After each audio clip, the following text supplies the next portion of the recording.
juifs maintenant. Par rapport aux juifs. Est-ce qu'il y a des juifs dans la péninsule arabique? La réponse est oui. On remarque que les juifs sont essentiellement concentrés, vous avez des indications sur le plan, que je vous ai distribué. Les juifs sont essentiellement concentrés ici à Médine et à Khaybar, mais pas à Khaybar seulement en vérité, mais dans les environs de Khaybar, il y a tout plein de villages aussi. Hein. Donc c'est Khaybar et les environs. Sachez qu'à Médine, il y a 3 tribus juives qui habitent là-bas. On a les Bani Qaynuqa, on a les Bani Nadir et on a les Bani Qurayza. 3 tribus juives. Les 3, ils vont rentrer en conflit avec les musulmans. Alors pourquoi ils rentrent en conflit?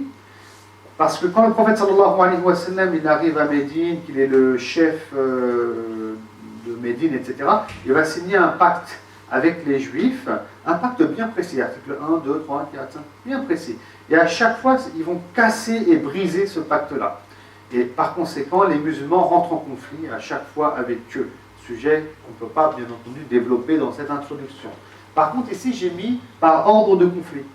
C'est-à-dire que la première fois qu'il y a un conflit avec les Juifs de Médine, c'est contre les Bani Qaynuqa. La deuxième fois, ça sera contre les Bani Nadir. Et la dernière fois, sur le temps, bien sûr, ça sera contre les Bani Qurayza.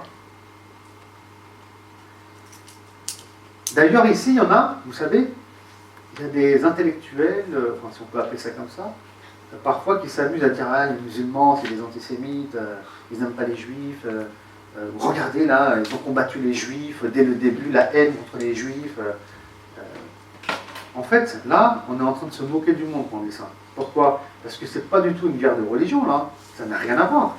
C'est politique, c'est-à-dire qu'il y a des accords politiques qui n'ont pas été respectés, c'est tout.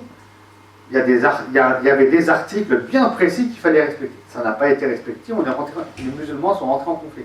Mais ça n'a rien à voir avec le judaïsme ou le christianisme. Le culte des juifs et le culte des chrétiens, et ainsi que ceux qui pratiquent le judaïsme, donc les juifs et les chrétiens, mais sont très respectés chez les musulmans. On les appelle les Ahlul Kitab, les gens du livre, dans le Coran. Et sous un État géré par des musulmans, ils ont, toute leur place, leur culte est respecté, leurs lieux de culte sont respectés, etc. Oui. Des fois, on crée des faux problèmes.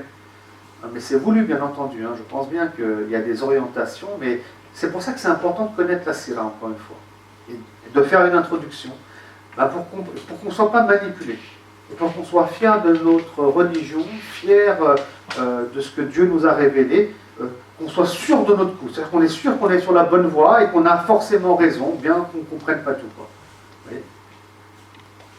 Donc on a de quoi répondre, mais seulement c'est vrai qu'on prend ça dans la figure et qu'on ne connaît pas la science, on se dit peut-être qu'il n'a pas tort, peut-être qu'il y a un problème, peut-être qu'il y a ceci, peut-être qu'il y a cela. Alors qu'il n'y a rien du tout. Non.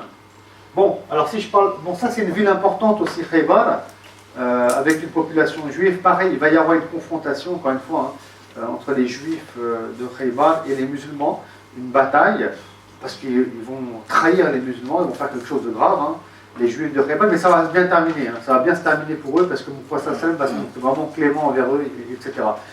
Donc vous avez même un chapitre dans tous les ouvrages de Sira, un chapitre qui s'appelle la bataille de Khaybar. C'est pour ça que j'en parle. Non.